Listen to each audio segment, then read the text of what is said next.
Very well.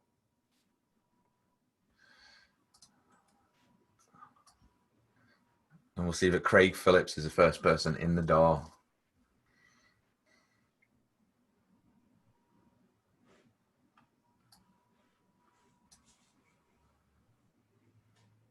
Craig was obviously eager.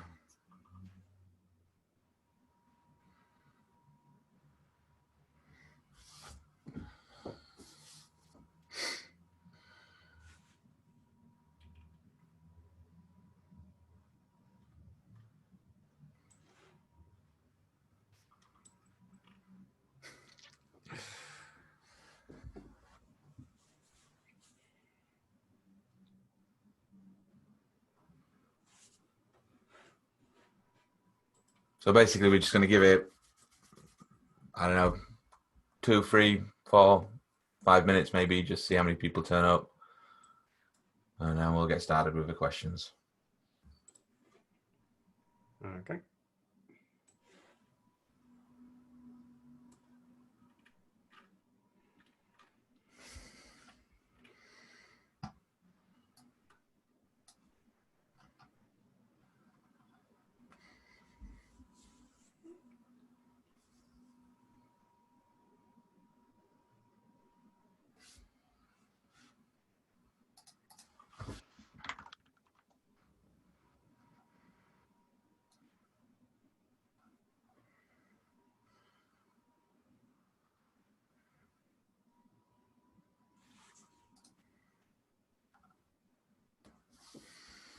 So the latest version of OS X is great. So I'm running the beta at the moment, and it's great with the exception that when I silence notifications, it silences and stops everything with the exception of Slack noises. So I don't see the message, I just get the constant ticking and I can't figure out how to turn it off. That's super annoying. Yeah, somewhat. Hopefully we won't have the cat plummet into my tea. Beware for live animals. Yeah, he looks pretty sleepy, so hopefully he'll stay that way for the entirety. Yeah. All right, just give it a couple more minutes and then we'll get started.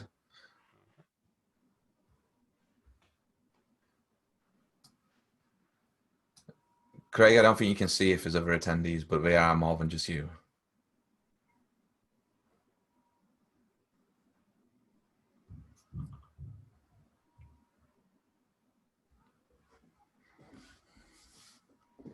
And yes, it would be weird if it was just you, Craig.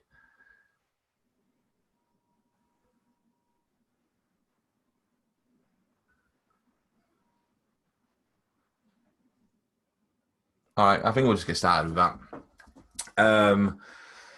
So welcome. My name's Matt McLaughlin. I am head of product at EventStore. We did one of these Q&As, I don't know, maybe I think it was 2 or 3 weeks back with Alexi, which kind of focused on event sourcing as a concept. Given some of the questions that originally got asked, I thought it would be useful to have a chat with James, who is our VP of Engineering, as those questions were more specifically about the internals of EventStore and how they work, how it works, because there's sometimes a little bit of confusion about it. A lot of people seem to think that EventStore is a library, and it's a fully fledged database. So yeah, so we've had some good questions. I don't know if you wanted to introduce yourself a little bit there, James. Yeah, so I've been loosely involved with EventStore now for around the time it was first open sourced. Became a bit more involved in about 2015 and became full-time beginning of 2019, and been VP of Engineering since April 2019. So some history. I wasn't involved in all the early decisions, but I do remember talking about a lot of them with the guys who were at the beginning. So hopefully I can shed some light on some of those. And some of the newer stuff that we're doing as well. Cool. So there's a fair few questions, but I figured I'd start with this one, which is kind of a leading question, because there's a lot of basically there's a lot of questions around the decisions we made with an EventStore. And the first question is, why did you choose a custom C# queue for the CDA architecture instead of using the task parallel library or the TPL dataflow library? Okay, so that to answer that one, you have to sort of like go back to the origins of EventStore when it was first being written.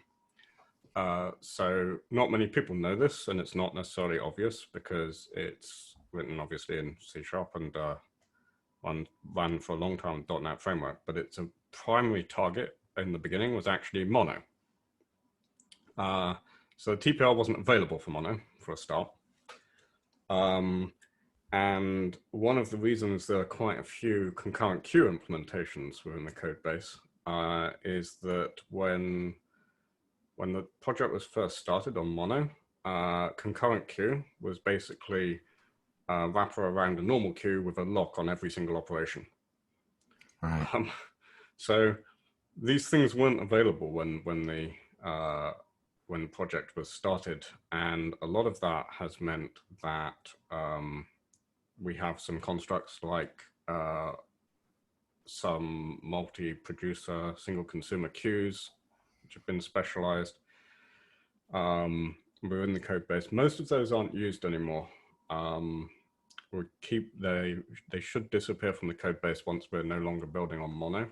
The last supported release on Mono is v5x. So when we stop supporting 5, those things will get deleted. But that's primarily why. Windows and full .NET framework support was actually added later on.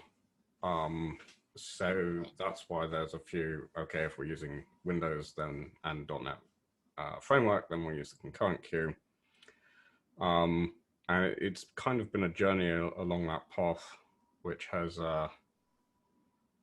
taken us through sort of like some of these things which are still hangovers from when development started, because the code base was started in 2011. I think it was first open sourced in 2013, but it's been in use with the customer that was originally building it and originally helped build it since a little bit before that. So it has been around for quite some time. Yeah, sure. So now we've moved away from Mono and we've moved on to the .NET Core. That was a journey. Yeah. Yeah. So when I kind of got more involved in 2015, the first thing I was involved in doing was trying to port the code base onto DNX, which was the forerunner for .NET Core. And I started that sort of like sometime just before Christmas, late 2015, and I finally got all of the references updated to be faced with around 220,000 compilation errors. Right, that's a few. I have a screenshot somewhere after I've been working on it for a day where I got down to about 187,000. Yeah, after about 5 days of working through all of that, I started it and ran into an immediate problem that sockets were irreparably broken on the version of .NET I was, or the version of DNX that I was using at the time. And that continued for quite some time with every release of DNX and .NET Core until .NET Core 2.1, where it was finally just about had all of the pieces in there that we needed to be able to do the port, but the performance wasn't very good. So we ended up waiting till .NET 3.1. Well, actually .NET 3, with knowing what was coming down the pipeline in .NET 3.1 before actually committing to .NET Core. So that was quite a journey. Yeah. But yeah, we're finally on .NET Core, which is good because we don't have to worry about trying to debug issues on 2 separate frameworks completely. We just need, there's a few cross-platform things that still need to be addressed sometimes, but mostly we don't have to worry about works like this on Mono, works like this on .NET Framework. If Mono, then do this. Yeah, there was quite a lot of that in the code base. It was quite nice to finally be able to get rid of quite a lot of it. Yeah, it's been a good move, I think. It's taken a while, but we're there now. Yeah, and we've seen just sort of like some parts of it just moving across .NET Core because they're far more focused on performance now than they ever really were in .NET Framework before. We have seen some performance benefits already. I've got some early work on .NET 5, which shows that they're continuing to improve the performance there. So it's nice to be able to get some uplift just from changing the platform as well. Is there any areas in particular that you think we've made a lot of improvements? Across the board. Sockets and have definitely improved, especially on Linux. That's definitely made quite a big difference for us. Actually, not having to rely on the HTTP server that was there, but being able to use Kestrel has improved our HTTP performance to the point where we're able to do things like make a decision to take on GRPC. I know you're probably going to ask a question about that later. Yes, most definitely. Yeah, and sort of like looking at various bits and pieces now, there's sort of like there are some improvements in areas around object pooling, things like that, that just weren't in the framework to an acceptable standard for us to use as infrastructure. And they're fine for line of business applications, but not for a database engine. But now they're getting that, so we can actually start moving on to those. So that's quite nice. Yeah, it's a whole different level of performance you've got to aim for with a database. It's like you say, it's not just you run over a middle line of business application. So you can't really make those trade-offs. It's got to be performance all the way down. So yeah, there were some trade-offs made. So you can get good performance out of .NET. But one of the main reasons in the early days that CSharp was chosen was because it was a language which had a lot more memory safety features than something like C at the time. Yeah. If we were starting again today, we might choose something like Rust instead. But yeah, C#'s not been too bad for us for the time. There's also, there's quite a lot of C++ and other bits in there as well to host the V8 engine for the projections and things like that. Sure. So it's not just C#. Cool.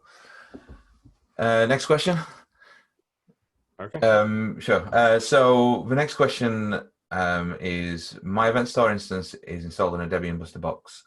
So far, I am not clustering because I don't have a big load yet. What are some of the most important factors while managing this type of installation? Now, this is probably not answering that question specifically, but I noticed that in the question they mentioned that they're not clustering because they don't have a big load yet. And it led me to believe that people might have a little bit of a misconception about how our clustering works and the reason we have it. So I don't know if you want to go into that in a bit of detail. Yeah, that's actually quite a common misconception now. So our clustering isn't around scaling out performance. It's around durability and reliability. And therefore, it doesn't really matter how much load you've got on the cluster. It matters far more how important the data is to you as to whether or not you're clustering. Actually, adding nodes into a cluster does reduce the performance of the cluster slightly. So while we generally tend to recommend that you run at least 3 nodes, it is possible to run EventStore in a configuration with larger numbers or larger odd numbers of nodes. But people generally don't tend to do that. So the way that, and the reason for that requires that we look at sort of like a little bit how clustering works and what it's doing. So when you send a write to EventStore, it has to be acknowledged by a majority of nodes in the cluster before we will actually acknowledge the write back to the client. The reason for that is, should one of the nodes disappear for any reason, we need to be sure that at least one of the other nodes has the data so that we don't lose data that's been acked. In order to do that, you need to make a round trip to another node in a 3-node cluster and get the result of that round trip where you're appending the events onto the other node before you can act it back.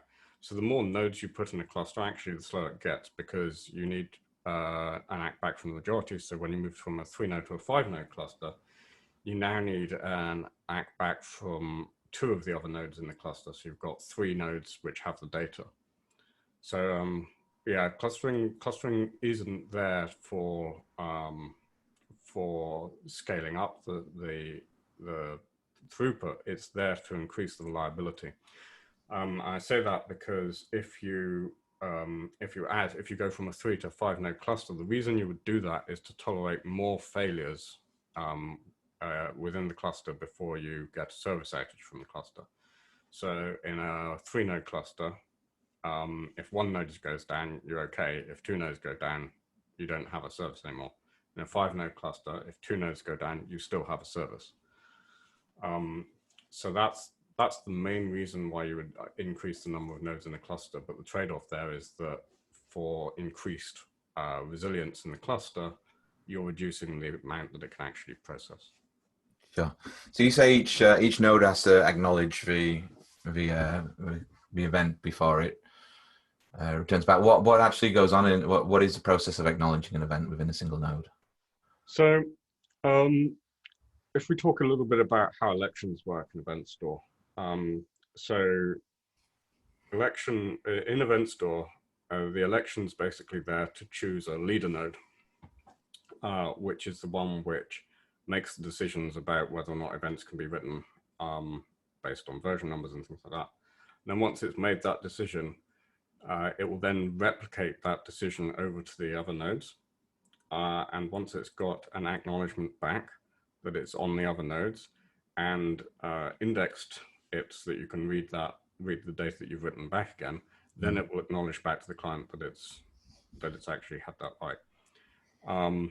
That used to be, so the old terminology for that was master slave, but obviously we've moved on to leader follower for that. In terms of terminology, that is one consensus algorithm which is relatively easy or one variant of the consensus algorithm Paxos, which is used, which is relatively easy to implement and looks a lot like Raft. So I often get questioned, why didn't you use Raft? Raft was essentially, I think the Raft paper was published about the same time that EventStore was being released.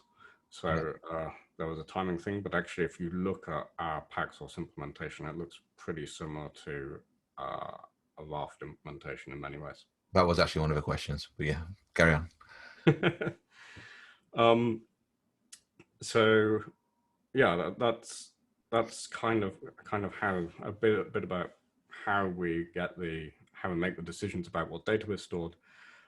Replication works in 2 modes. So if a cluster is very far behind, we actually bulk replicate at a bytes level from the data files.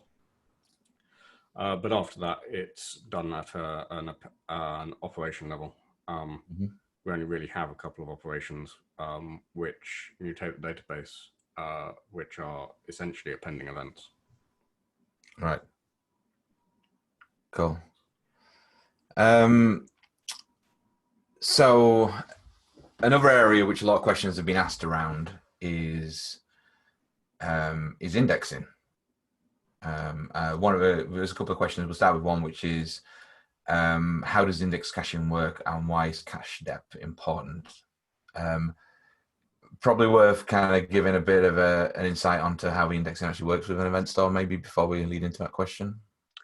Okay, so indexing is mostly based on something akin to a log structured merge. And I'll talk about how it works. So what we do is for the first million or so events that get written into an event store, we actually store that index in memory. And that's basically a sorted list of stream name and revision, which contains a pointer to the location of the data within our data storage format, which I'll call them chunk files because I forget to. That's what we call them internally, or transaction file chunks. And I'll forget to introduce that term later if I don't do it now. So once you've got those first million events, obviously we can't store them in memory forever. So what we do is we write them out from that format, which is called a mem table, into a p table or persisted table, which is essentially the stream names and versions in order. So to give that a consistent size, rather than storing the actual stream name itself, it's hashed into two 4-byte integers, which are then concatenated into an 8-byte integer, which we use to order the entries so we can do faster lookups on them. What midpoints do is once you go above a certain number of entries in an index file, it becomes, doing a scan on it would be relatively inefficient. So obviously, because they're in order, we can do a binary search for what we're looking for. Once you go above a certain size in the index file, it actually becomes fairly important to be able to narrow down that binary search quicker. So we do this we create this thing called midpoints, which basically point to locations within binary search that we would do within the index file. By default, I think the maximum level of that is 16. 2 to the power of 16 entries, which are midpoints, which we can do the binary search through before we then have to resort to scanning through the index entries to find what we're looking for. We can, because they're in order, we can still do a binary search, but it means we need to load more data to be able to figure out where exactly something is. So we cache those, which is essentially what cache depth is about. Now, if you set that setting very high, you're essentially creating a second midpoint for every entry in an index file. So unless you're approaching larger database sizes or larger index sizes, essentially, because its index size is based on number of events rather than the size of the event data. Yeah. Then unless you're doing that, you're essentially storing the same number of midpoints as you have entries in the file. So there's no benefit to doing it. So there's a kind of trade-off there for the number of midpoints that you're going to create, that you don't really start seeing benefit from ratcheting that up until you go above 2 to the 16 entries in an index file. Yeah. So we write out that first million entries into a P table and collect the next million entries in memory. When we get to 1 million entries, we write that one out to disk. And we do that again. And once we get to the 3rd million, we write a third P table out to disk. But then we do a merge of the oldest 2 P tables together. So rather than having 3 P tables with 1 million event indexes in them each, you end up with 2 P tables, one with 2 million event indexes in them, and the other one with 1 million in. And we keep doing that.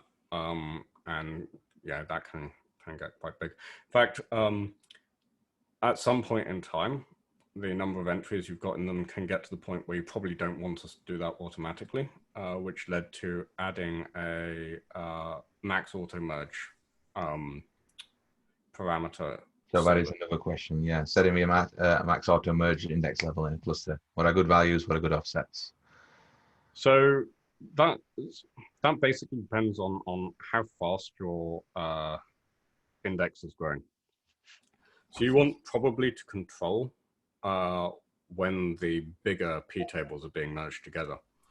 The reason for that is they use a lot of disk I/O. They can get quite big, and you probably don't want them happening during peak load times. Usually what we see is that people often use EventStore for both historical data and OLTP. We generally recommend archiving into another EventStore cluster or single node your historical data so that your OLTP database doesn't get too big. But one of the ways of dealing with that is to set this max auto merge level so that we don't end up having that IO or that huge burst of IO coming in at unexpected times, because usually what happens is it happens when you're busy and you're writing events. So you don't want that IO to happen at that point in time. The other thing that happens is because we're writing events onto all nodes in the cluster pretty much simultaneously, all of them will do that merge at the same time, which can lead to poor responsiveness. So in order to deal with that, we added this node. And the way you choose what levels you want to do that at is based partially on your disk performance. So some disks can perform reasonably well up to fairly large values for auto merging. Some cannot. So you kind of tweak it based on that, but also on your on how much you're prepared to pay operationally. So if you don't merge those indexes, slowly but surely, index seek times get slower because we have to look in each file for the index entries rather than just the smaller set where we've merged them together. So there's a trade-off there as to how often you merge them is based on your index speed. And then, so you kind of, there's no good answer around exactly what level you should set that to. It's basically based on your usage in terms of number of events coming in, the performance of the disks that you've got, and how often you want operationally to trigger the manual merge of the indexes.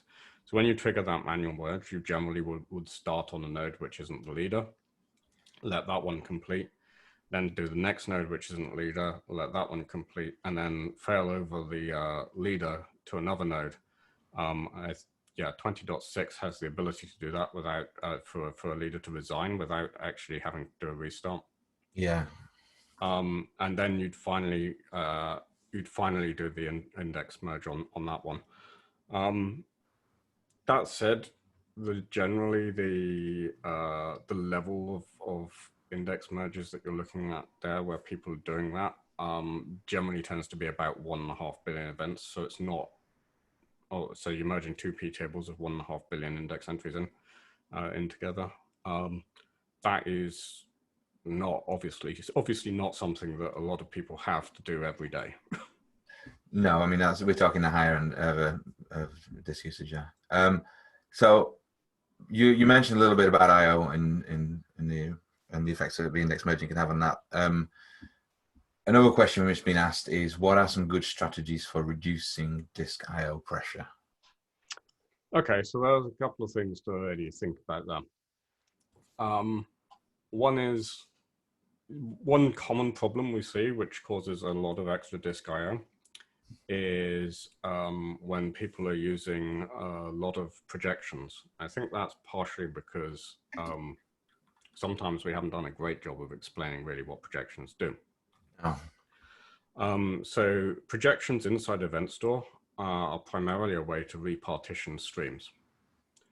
A good example of that would be, say you have lots of streams called, which start with, I'm going to pick user because it's a relatively straightforward thing. So you have lots of streams which are prefixed with user. We have category projection, which will take all of the events from all of the streams prefixed with user and put them in order in another stream called $C-user. Yeah. What that does is it writes a new set of events into another stream every time you write or it writes a new event into another stream every time you write an event into a stream prefixed with user. The thing to bear in mind there is that this causes write amplification. So if you have a lot of projections which are writing to a lot of streams, this can actually be very bad. But if we go back to this sort of like single category projection running, what that does is it means that every single event that you're writing, assuming that all of your events are going into your $user stream, into your user streams, then it will write another event into another stream. So now you're not writing one event, you're writing two events. Obviously, that has an impact on the number of index entries you have and the number of writes that are going onto disk. So that's one thing to bear in mind. I have seen, if you just run with all the standard projections on and you're not using them, in the very worst case, that can get up to about 13 times write amplification, which is not necessarily obvious. You can still get pretty reasonable performance out of EventStore doing that, but obviously the less writes you're doing, the better your IO contention for the data you actually care about is there, especially if you're not using them. But surely this is something that's not different. There's no different from any other database when indexing comes. No, it's not really. So if you consider a SQL database, for example, and let's say you've got a table with 20 columns in it, and you've got your primary index is usually your primary key, which is the order in which the data is stored in. Now you have secondary indexes to improve query times against that table. The more indexes you write onto a table in SQL Server, the more writes that the database has to do before it can actually finish writing to that table, because it has to update all of the indexes that, so the next write or read that comes along knows that it can trust the content of those indexes. So this is just a database problem in general, really, around indexing. And the way to think of projections is as indexes into other streams, which brings me to another point.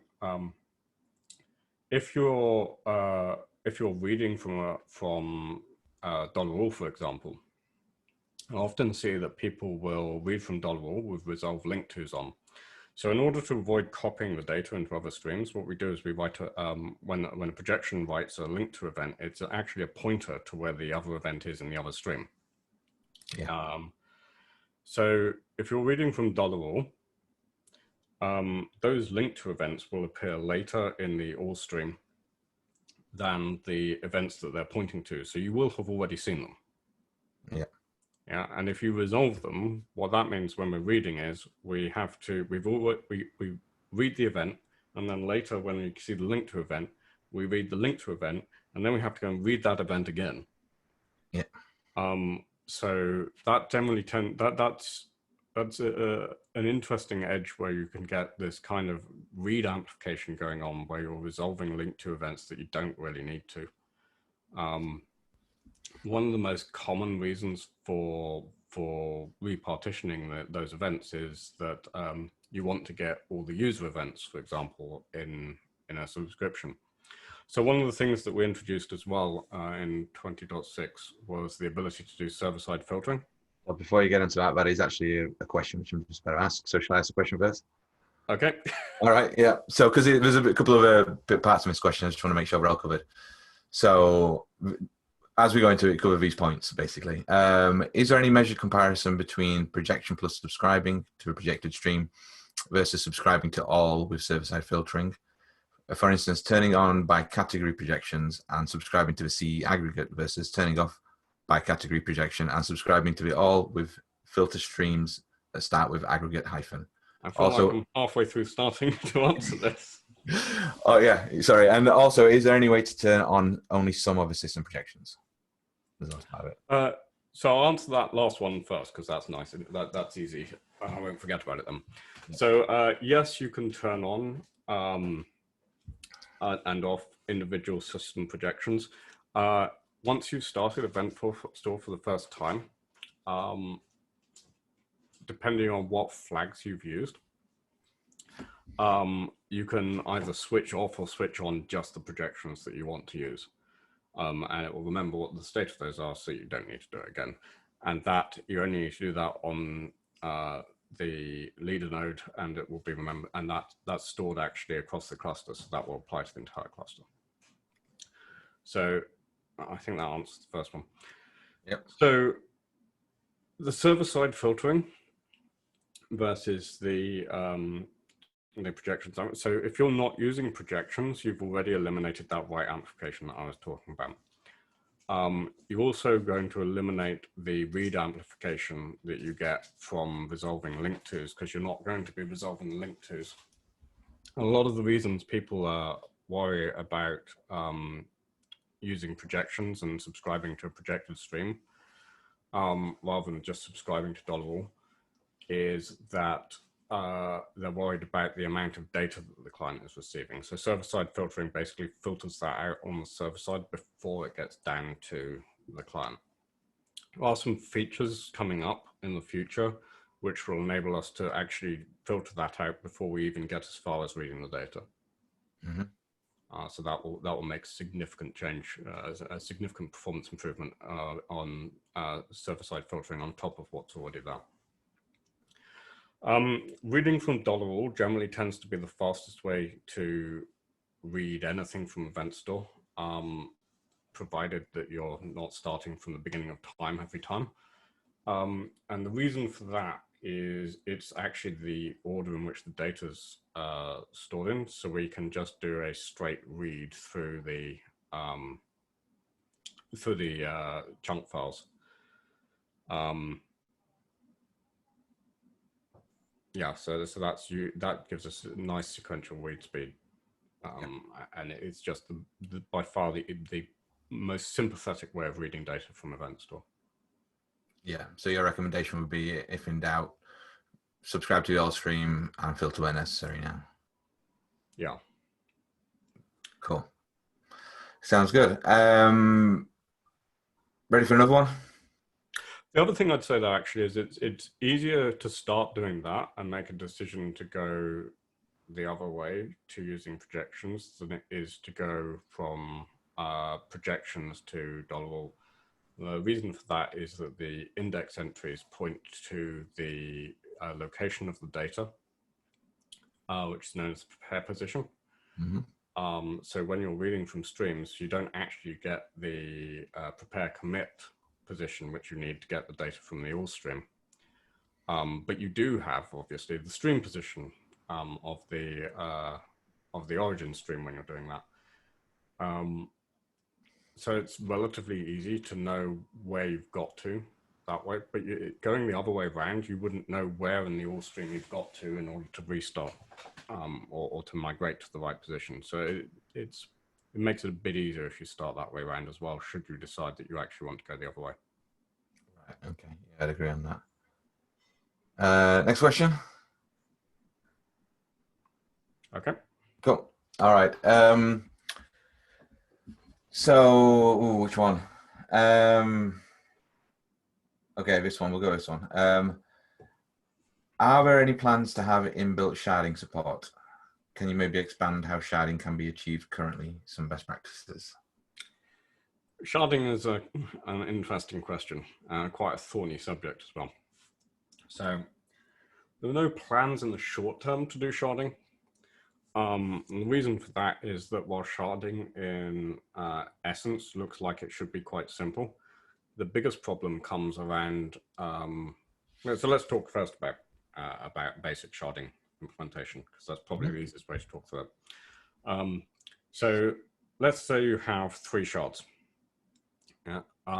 So a common way of doing sharding, or a fairly naive algorithm, and a lot of them work like this to some extent, is you have some key which you're sharding on the data that's coming in. So the first thing that happens before you decide what you're going to do with the incoming request is you look at the key and decide actually where it needs to go.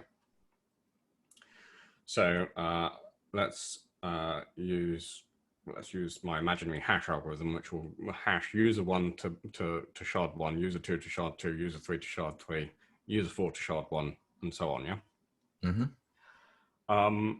So this is going to distribute our load nice and evenly across 3 shards, which appears to be exactly what we want. So there's a couple of issues with this. One is, let's say I decide I want to add a 4th shard into the mix. Now I've got a whole bunch of data in each of those other shards, which should now be in the 4th shard. This is called rebalancing. So we've now got a fairly expensive operation to move all of that data out of those shards and into the new shard. And in a mutable structure like EventStore, where we don't actually really, other than sort of like a cleanup process, we don't generally tend to remove data. That's quite an expensive operation in of itself. But in general, if you look at sharded databases like Cassandra, some of the biggest issues people have with that is when you have to do something like rebalancing. Right. The second thing is you actually need a layer above the data store, which would essentially be a gateway layer, which we'd need to put above EventStore clusters. So you'd end up with essentially running 3 EventStore clusters, one for each shard. But you as your client wouldn't be able to talk directly to that. You'd have to talk to something which is sat in front of it. Where that's hosted, whether it's hosted across those or hosted in front of it, is not really relevant to the discussion. But you basically, your client has to talk to that. That has to make the decision, and then it has to route it on to the other shard. So now you've got you need this double hop essentially to make the decision about where it's going, and then actually to go to the right place and store it. Now you can offload that into the clients, but that makes the clients significantly more complicated.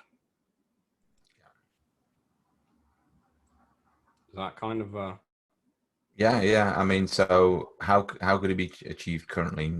Have we got any thoughts around that? So if you wanted to do that currently and you knew the number of shards that you wanted,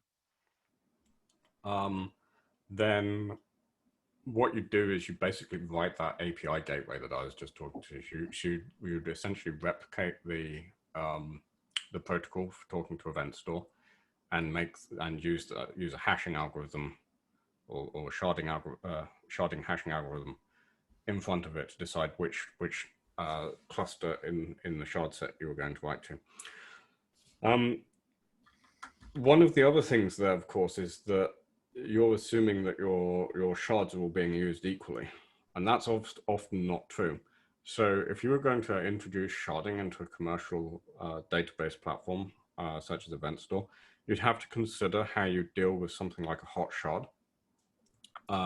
So if we take the previous example, let's say user 4 is a stream which is much hotter than all of the others. So it's getting a lot more events being written to it than any of the others.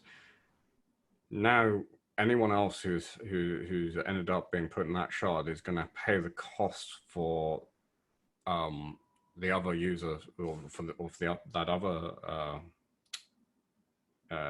sharded key, which is much hotter. They're going to be slowed down by that. So you often, when you're doing a sharding in a product that is that has commercial arm to it, like EventStore, you need to think about how you deal with things like hot shard keys. Because you often want to make that shard key actually just go into its own somewhere on its own, so it's not affecting anything else. And that's just a general problem with sharding. I've seen that in places, I'm sure you have, in places where you've tried to bounce stuff across different instances or something, and it seems to work until it doesn't. And when it doesn't, it's really hard to fix it. Yeah. Splitting data up by name or by age or various.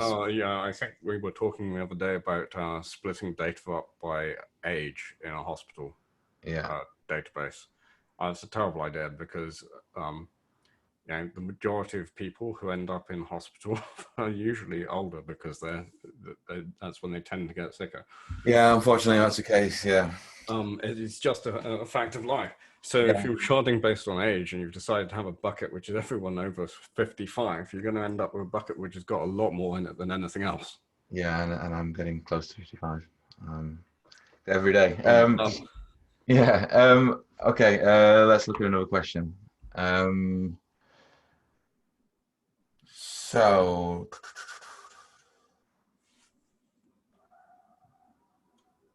let's see. I had one picked out and I can't find. Oh, there you go. Right. Okay. So this is kind of two questions, and we probably highlighted or alluded to the answer with all the discussion about how EventStore works underneath. But the question is, do you use an existing storage system or have you written it from scratch? And maybe, can you give some insights? Now, hopefully we've given some insights already, but is a question that comes up a lot, which is. Yeah, so we do actually have our own storage mechanism. One of the primary reasons for that is that our primary storage is essentially the same as a database transaction file. But unlike most database engines, we don't then roll that up into state. So if you think about a transaction file in something like a relational database, what that's got in it is the operations which need to be committed to make the mutations into the relational data store. Yeah. Right. All of our operations are essentially fall into one of two categories, either append data or delete data. And delete data is done based on stream position or age. So it's almost a truncate before operation, if you like. So there is no roll up of that data that we really need to do, other than in the case of truncate, where we use essentially a scavenge, which will go through and clean data up and merge up chunk files which have got small enough to be merged together. So that's our primary reason for having a sort of like our own storage engine. The other one is it's quite hard to know when actually something's written to disk. For a long time, operating systems and disks in particular have been fairly fast and loose with the truth as to whether or not something's committed to disk. So when you flush something to disk, you know, if you're in a platform language of some kind, or a language which has a runtime, you have to consider that that probably has a set of buffers in it. So when you flush to disk, does that mean that you've flushed that set of buffers? If you flush that set of buffers, have you flushed them into the OS buffers? And if you flush the OS buffers, have you flushed them into the disk buffers? Does the disk have battery backup for its write cache or not? Because if it doesn't, you need to be pretty sure that you've flushed from that onto the actual storage and that it's there before you say, yes, I've stored the data to disk. Yeah. That's improved somewhat with more disks manufacturers sort of like being fairly truthful about such things, but there are still a few disks out there which can lie about it. Yeah, you think it's written them, and if it dies, it's totally disappeared. Yeah, they're economical with the truth is perhaps a better way of putting it. Yeah. So that there's another question, which is what backend store do you recommend? Now, assuming they're talking about disk here, because it says is NFS a bad idea? NFS is a pretty bad idea. It's a good way to end up with a corrupted database.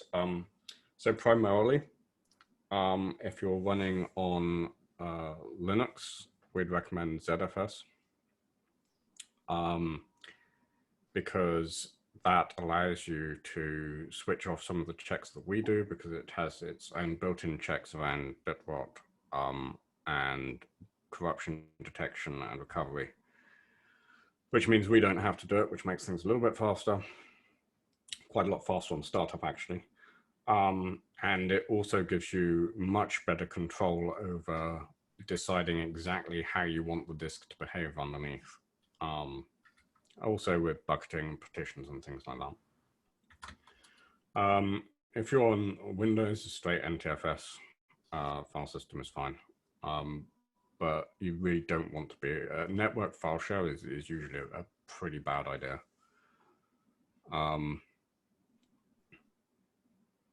Yeah.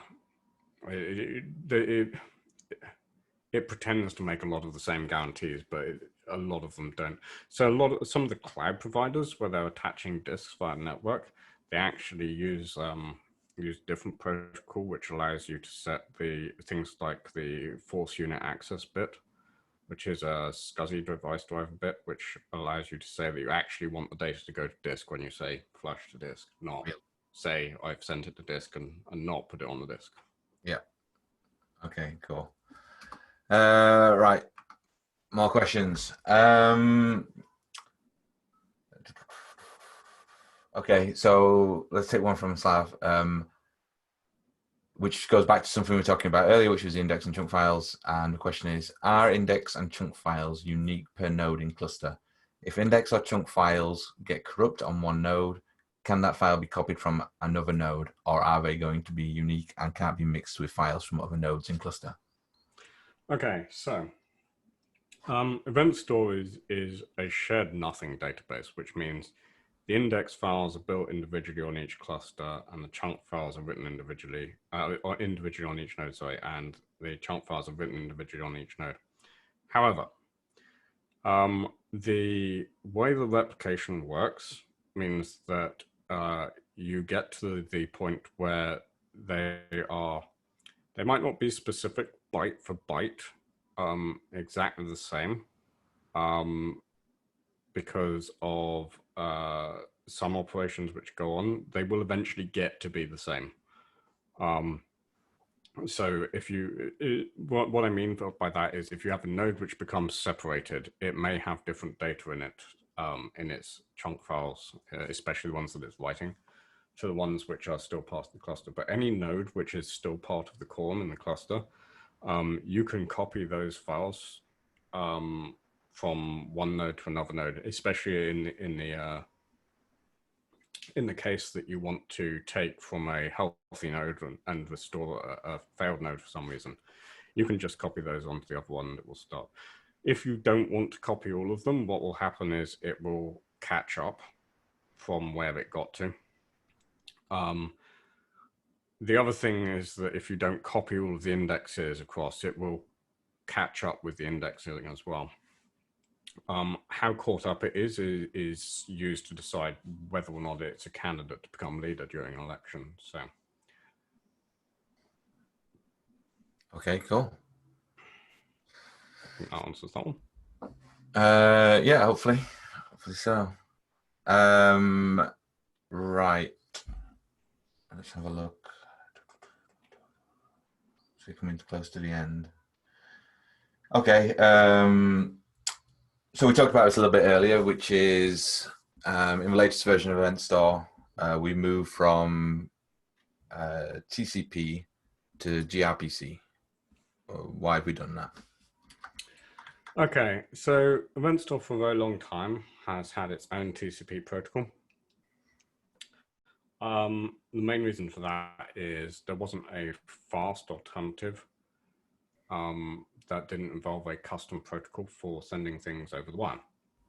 We've always used protobuffer on that protocol, which makes it in theory relatively easy for someone to implement something.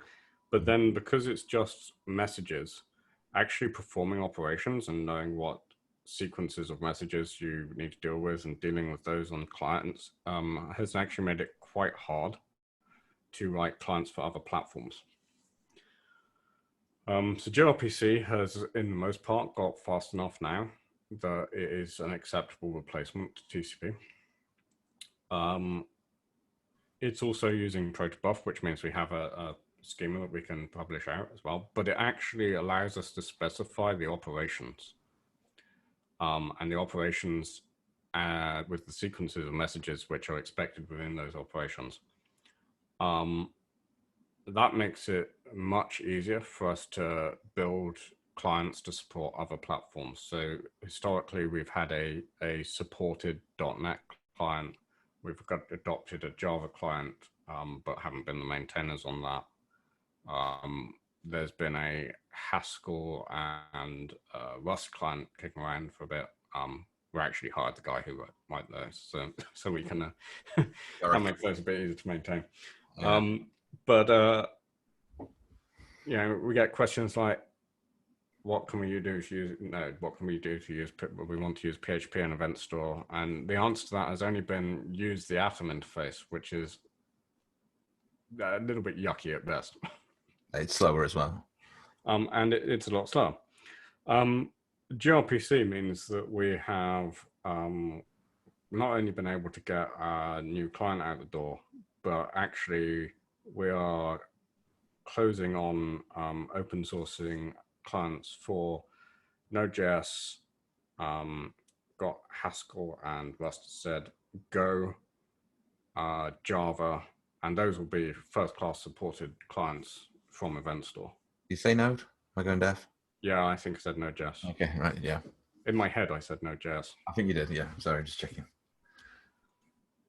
Yeah, so they're going to be the first ones, and I think we've also got plans in like the second tier, well, not second tier, but second run of these. We're going to look at doing, is it Python, PHP? Yeah, Python, PHP. I ran out. Ruby. Yeah. Yeah, some of the other languages as well. Because a lot of those, so there's another reason for doing it as well. So a lot of these actually built on top of a common base library, which is being improved all the time. So we also get free improvements, essentially, to the performance of our GRPC clients as the underlying GRPC library for the particular platform is improved as well, which is also quite nice because we don't have to maintain and deal with all of our own networking code anymore.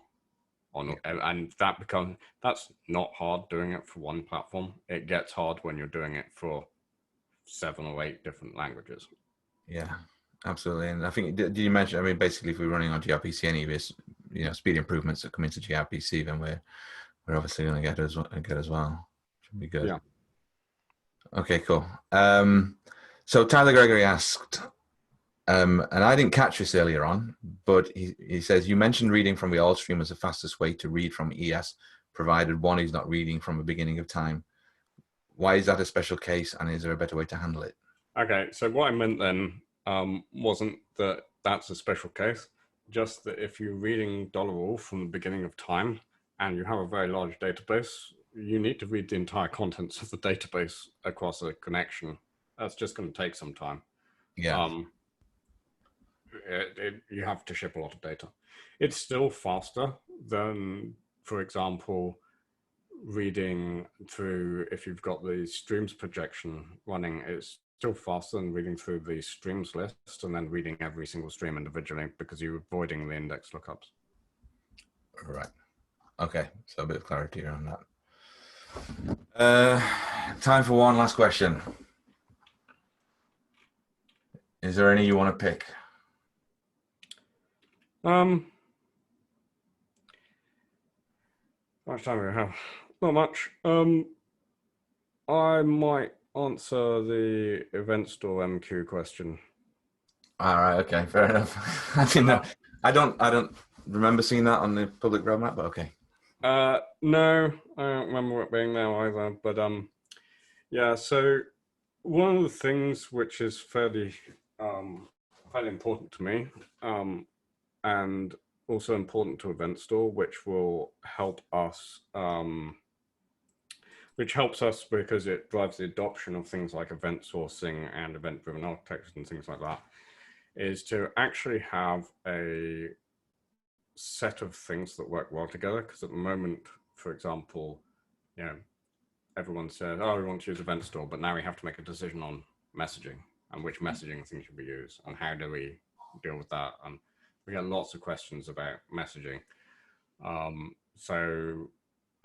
And there are lots of reasons why you want a particular form of messaging to be available. So you either want durable messaging, or you want sort of like ingress-based messaging and things like that. And a lot of those things are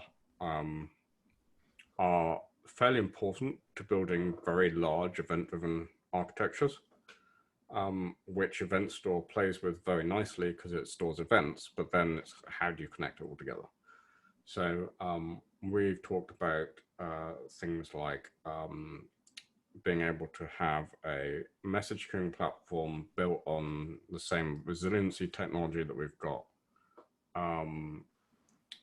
within EventStore, but that actually allows you to then distribute your events out the back end of EventStore to multiple downstream consumers, for example, with messaging semantics and other things around that.